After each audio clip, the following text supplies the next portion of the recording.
order one. So this is good. That one's good. This is good. Yep. And that's good. And I need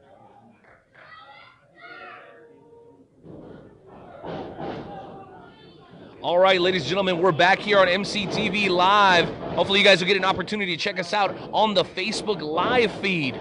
Right here, I'm still sitting ringside by my amigo, Paul Michael Davis. Some female wrestling action here tonight for the inaugural show of MEW in Osawatomie, Kansas. Man, how you feeling about this matchup? I tell you what, this is exciting. I know the guys talked to the girls backstage, and man, they are all ready to go, ready to tear it up, ready to eat each other alive.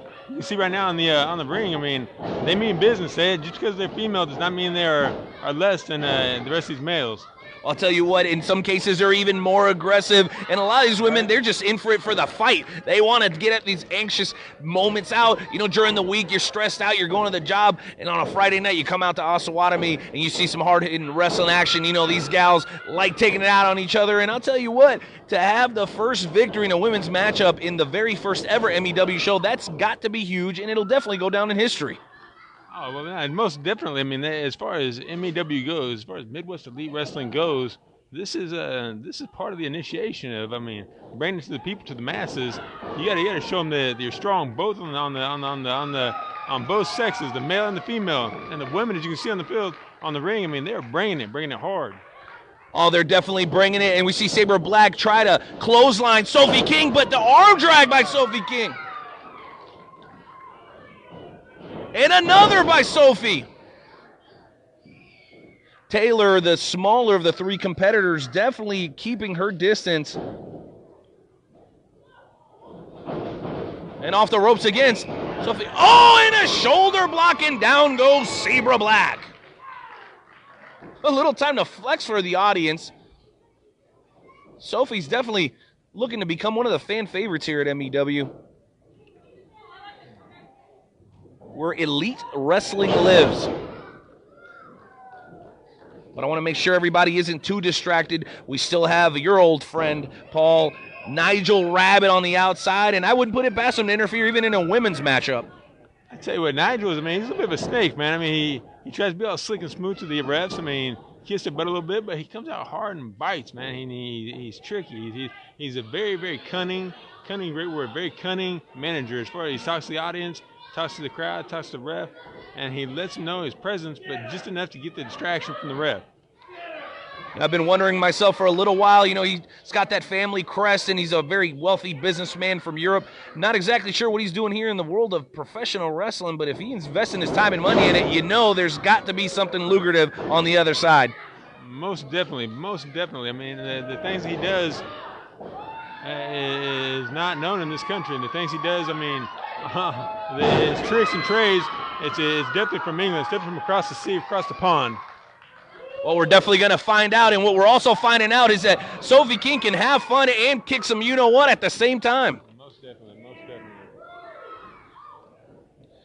Taylor Kubat backing up.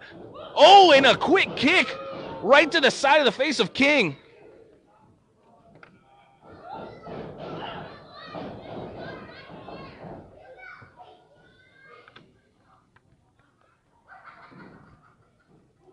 Some sort of evil laugh going on here. I don't know if that was from the ring or the crowd. It is supposed to be Halloween there. Fans out here absolutely excited, fired up, and they're loving this women's action. I know we're only at the very first show, ladies and gentlemen, but I think at some point it'd be beautiful to see some sort of women's championship.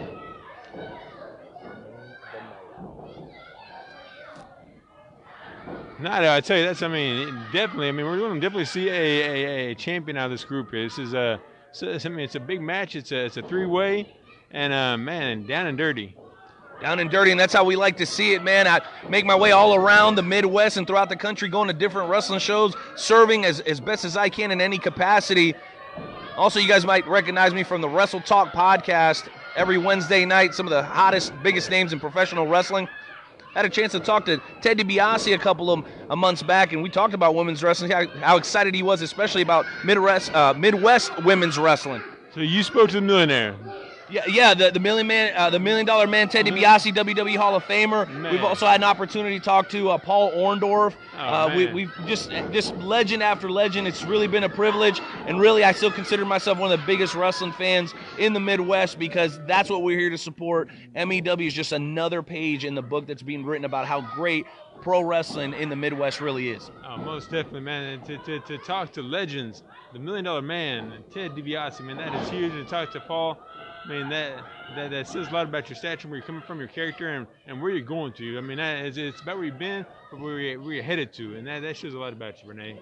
Well, I appreciate that, Paul. You guys got a great thing going here at MCTV Live, man. We're all over the internet showing you guys pro wrestling right here out of Osawatomie. These fans are fired up. They're ready to roll, and we've got some wonderful sponsors that continue to make sure that you guys can see this programming. I'm going to run through a few of them here real quick. Roth Outdoors, Fuel Espresso, Cook Chiropractic, and Paola Auto Care. Mark Eisenhower, Pool Realty, Century 21, folks. Main Street Liquor, and MCTV Live, folks. You know us. We're here every day, all right? MCTV Live, the app. Download it quick, all right? Just shot a notification out on the app to get you the link to the video to wrestling, to Midwest Elite Wrestling we're watching right now, folks. That's right. And the best part of it all, it's absolutely free on the MCTV Live app. Make sure you get your phone out and get that done real quick, ladies and gentlemen. It won't take you but about 2 minutes. Just did it myself, and look at that. This great wrestling action is all over social media. It's fantastic. Now, I happen to be sitting once again next to Sal Sanchez. It's been a pretty busy night for you, Sal. What do you think about what's been going on today? You know what? I'm excited. We got a good crowd out here. This is very exciting to bring pro wrestling back to this part of Kansas for the first time, I believe, like I said before, since the territorial days back in All-Star Wrestling with Bob Geidel and all those guys way back then. And it's been a great night of action so far. It definitely has, and we actually have a young fan here who's been enjoying himself. This is your very first MEW show. You know why? Because it's the very first one ever. What do you think so far? It's actually pretty great, guys. They're actually one of the teams are actually cheating. Yeah, we saw that. Our buddy Paul was in that matchup. That tag match was a little out of hand, a little crazy. What do you think about this women's matchup? Do you have a favorite here? This guy's her manager. Yeah, absolutely. Hold on a second. Looks like some sort of decision's been made. All right, folks, want to interrupt this quick broadcast to let you know that we have an active shooter. This has not been confirmed, but at the Oak Park Mall in Overland Park, Kansas, we have an active shooter with 2 Miami County residents hiding in closets at the JCPenney's in the mall. Oh, my goodness. Absolutely distressing news, ladies and gentlemen. If you're tuning in live, please do not ignore that announcement. An active shooter at the Oak Park Mall. Please contact your family members and make sure they take refuge.